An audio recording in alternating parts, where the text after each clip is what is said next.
Dumu, about to leave for Wuxing, I climb the Leyou Plateau.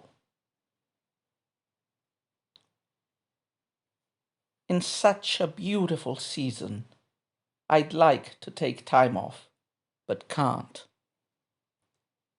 With leisure, under these lonely clouds, I could live in peace like a monk.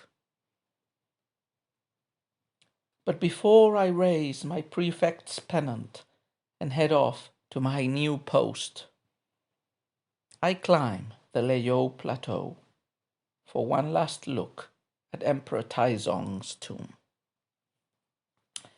So we continue with the heptasyllabic quatrains, and we have reached here the poet Du Mu.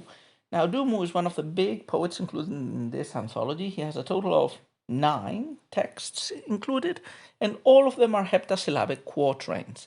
So this shows you pretty much what genre the compiler of this anthology, the master of Hengshan, or Hentang, thought was the genre at which Du Mu excelled. It wasn't the only one in which he wrote. He had many other famous pieces in other formats, but as I said, the convention was that he excelled at these short, relatively short because they're heptasyllabic, quatrains, especially in the historical mode. And he also developed a reputation as a romantic and very good at creating these romantic scenes and poems. Anyway, let's talk a little bit about Du Mu, therefore. So, Du Mu is a late Tang poet, generally considered the greatest of the late Tang poets, along with Li Shangjing. In fact, they're frequently equated, even though I'm not aware that they had any relationship, close or otherwise, but they're generally paired as the little Du and the little Li, as a mirror of the High Tang poets Li Bai and Du Fu. So Li Bai, in a way, is the precursor of Li Shangjing in this coupling, and Du Fu is the prefigurator of Du Mu. So they are the Du and the Li of the latter times of the dynasty. In fact, Du Mu was, it seems, related with Du Fu. And he was born in the 9th century in the capital, in Chang'an, passed his examinations in 828, and also another special extraordinary examination. So he was quite a promising, intellectually speaking, young lad with great expectations, but those great expectations were not to be, as is the case of so many scholar officials, to be completely fulfilled. I mean, he had a long career in the administration. So he was editor in the Institute for the Advancement of Literature. After a tour as inspector of militia in Jiangnan, he joined the headquarters staff of the Surveillance Commission of Jiangxi. In 833, one of the main ministers and then the head of the new faction at court, Niu Sengru, promoted him to chief secretary, while Niu was the regional military commissioner of Huainan. And therefore he became embroiled in this famous dispute between the Niu and Li factions at the end of the dynasty. But it doesn't seem that he was actually persecuted or expelled from office for belonging to any of the two. He was relatively able to navigate both waters. In 835 he went to Luojiang as investigating censor. 2 years later he was sent to the provinces. Later he went again to the capital. Well, I could continue reading a long list of titles and positions he had, but I don't think it would be too useful for you. Just to know that he was sent to the provinces as prefect a few times, and some other times he came back to the capital to posts. In 851, he returned to the capital. That was his last return as director of the Bureau of Evaluations in the Ministry of Personnel. And his final post was the next year, 852, Secretariat Drafter, and he died that year. So as I said, you wouldn't be able to say that his career was completely unsuccessful, but then again, he did not manage to reach any of the top level or important positions at court. And he therefore becomes stereotypical and contributes in his poems with that sort of persona by representing the figure of the unrecognized scholar official, which also becomes stereotypical in the late Tang. The idea that one of the many reasons why the Tang dynasty was in decline in the 9th century was that it presumably did not choose the emperors, which were most of them incompetent and underage, did not choose and put in positions of power the really worthy and meritorious. Okay, that should be enough for an introduction to Du Mu. As I said, we will be seeing a lot of him immediately after this poem, because the other 8 poems that follow are also poems of his. But let's talk a little bit about this poem. So the title says, "About to leave for Wuxing, I climbed the Leyou Plateau." Now, Wuxing is the name of a prefecture. I think it's Huzhou, but it doesn't matter. It's one of the provinces to which Du Mu would have gone as a prefect to rule. Going to a prefecture was a mixed thing for a Chinese scholar official. On the one hand, they were prestigious posts that, gave you a lot of money, especially a lot of possibilities for corruption and for earning a lot of money. But at the same time, so that was good, I imagine. But on the other hand, they were also perceived as exiles from, as a form of exile from the capital, where all the juicy court posts were, and all the possibilities of influence, of enjoying capital life, and of sharing those pleasures with other academically gifted and literary scholar officials was possible. So going to the provinces was a bit of an exile. So even if you could become rich in them, it was still a source for complaint. Like all traveling, as we've talked about many times in classical Tang poetry. So at the beginning of the poem, we get that Du Mu is leaving, but he climbs the Leyou Plateau. We've already encountered the Leyou Plateau in this anthology. If you remember, there was a pentasyllabic quatrain by Li Shangjing in which he climbed the Leyou Heights. So you can take a look at that poem if you wish, but to recap very briefly, the Leyou Heights were a park inside the imperial capital Chang'an, and they were in an elevated place, commanding a view of the whole city and its surroundings, and located close to the east of the city, just below the Eastern Market, I think. And probably they had been there, maybe even as a park, even before the construction of Shui and Chang'an.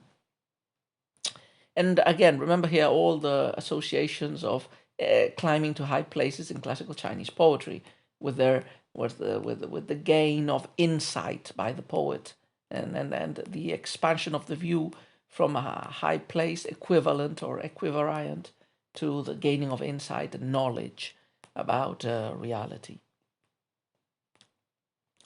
So, having said that, I think we can take a look at the 2 couplets of the poem. The topic, what's the topic of this poem? I would say there's a combination of 2 or 3. So on the one hand, we've got a little bit of a scenic poem, because we get a description. It's a quatrain, so not much of a description, but we get a slight description of the sights from the Leyou Plateau, at least of one site, a landmark, Emperor Taizong's tomb. It's a traveling poem, although the traveling hasn't started yet. It's rather a parting poem, in the sense of the poet is about to part, and he talks about this imminent parting all through the quatrain. And there's an element also of the retired life as a wish, not fulfilled, but as a wish for the scholar official. And we've encountered many of these poems with these wishes, whether fake or genuine, by scholar officials in previous poems in the anthology. So let's look at the poem.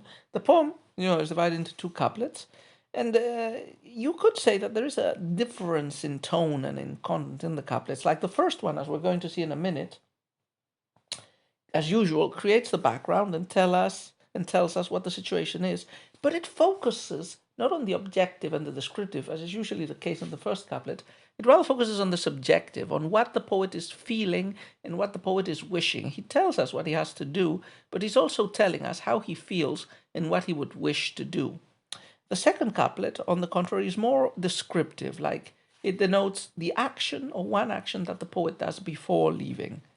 And of course, it's an action that, even though it is described purely objectively, it is meant to include some hidden meanings and some resonances which the reader would obviously be supposed to detect.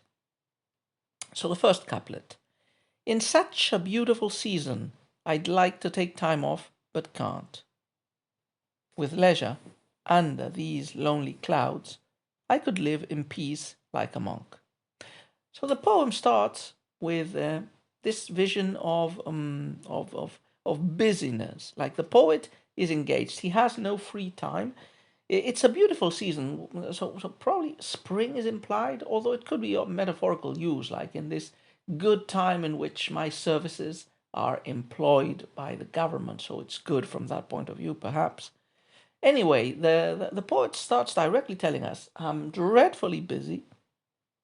Even though it's a nice season perhaps to enjoy the beauties of nature, I cannot dwell on that because I have to go. Yeah? He can't take time off, he is too busy. And he tells us in the second line what he wishes he could do. He says, if I had leisure, under these lonely clouds, I could live in peace like a monk. So the ideal of the hermit, of the retired life. Remember clouds, so we might imagine the poet is gazing up into the skies and seeing lonely clouds. But lonely clouds are always a symbol for monks and for hermits, living alone by themselves in mountain hermitages. So, like the lonely clouds, he would like to live the retired life and not dwell in the king's business. But that seems not to be the case. Second couplet. But everything important comes immediately after you say but, as Ned Stark used to say. But before I raise my prefect's pennant and head off to my new post, I climb the Leyou Plateau for one last look at Emperor Taizong's tomb. So I am busy. I have these wishes. But I'm not going to fulfill them. But at least partially, I am going to do something just before leaving. So the third line says, I'm leaving with my symbols of office and going to my post. But before that, I still have a little time for doing something. And the last line tells us what that something is, although this was already prefigured, already indicated in the title of the poem. I climb the Leyou Plateau for one last look at Emperor Taizong's tomb. Why is he climbing the Leyou Plateau? He could have been climbing it just to enjoy a little surcease of duty for a brief moment, enjoying the park, the view, the capital, the dreams of retired life, and perhaps the nostalgia for abandoning the imperial precincts and the most wonderful and biggest city of the world in its time. But no, it doesn't seem to be anything like that, in spite of what the first half of the poem would make us believe. He climbs the plateau, at least allegedly, and that's what he tells us, for one last look at Emperor Taizong's tomb. Now, what's this tomb, and who is Emperor Taizong? Now, Emperor Taizong is probably the most important ruler of the whole Tang dynasty.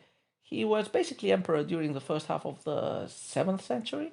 He was the second emperor, but he had really assisted. He had been the factotum in the service and the military genius in the service of his father during his father, Emperor, the August ancestor, attempt to snatch the imperial throne from the declining Shui dynasty. And, he is an emperor that is generally mythified in classical Chinese history and would have been so by Du Mu as the prototypical good ruler. He was a good civil ruler in theory. He listened to his counselors. He was successful in military campaigns. In fact, he managed to subdue all of the northern Turkic tribes and get them to recognize him as heavenly Kagan. So he was seen as an almost utopian figure by later Tang Dynasty and even after the Tang Dynasty scholars and the historians as this prototype of the good ruler who listens to his counselors, who manages to rule in peace among and over barbarians and Chinese. Again, this is a slightly sugar-coated version. Even from the existing chronicles, there are some dubious aspects of Emperor Taizong's rise to power, like he murdered some of his brothers in a famous incident and forced his father's abdication in his favor. But still, when all is said and done, Taizong is an example of a good ruler and would have been all the more so an example of such for Du Mu. Now, he was buried in the outskirts of the capital in a mountain. This was very typical from ancient China, but very typical during the Han and the Tang dynasties, burying emperors in a mountain next to Chang'an, and even building a small village in that mountain so that those villagers could look after the tomb and pay the appropriate rituals and the upkeep of the imperial tomb therein. Emperor Taizong's tomb would have been to the northwest of the capital.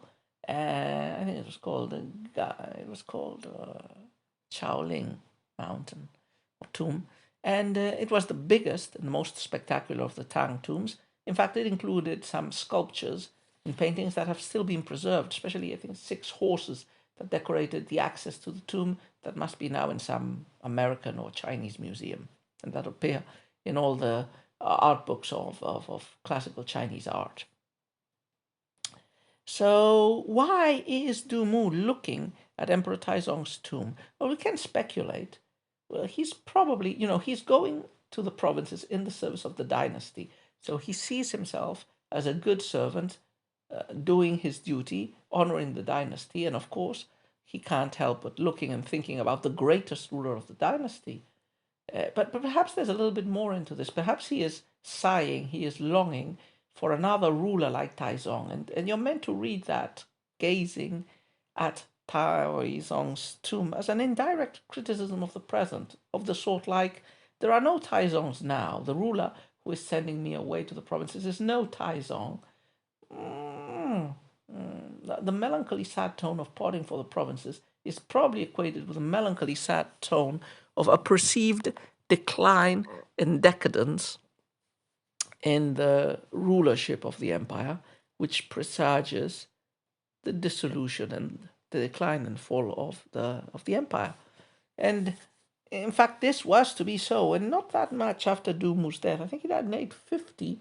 Only 30 years later, you have the massive Huang Chao rebellion, which effectively destroyed the dynasty. It sacked the capitals and forced the emperor to go on the run. But even after it was suppressed, it effectively signaled the death knell of the Tang dynasty, which would only continue in name and with puppet emperors until about 907, when the last of the warlords that had carved the country into pieces deposed and had the last Tang emperor killed.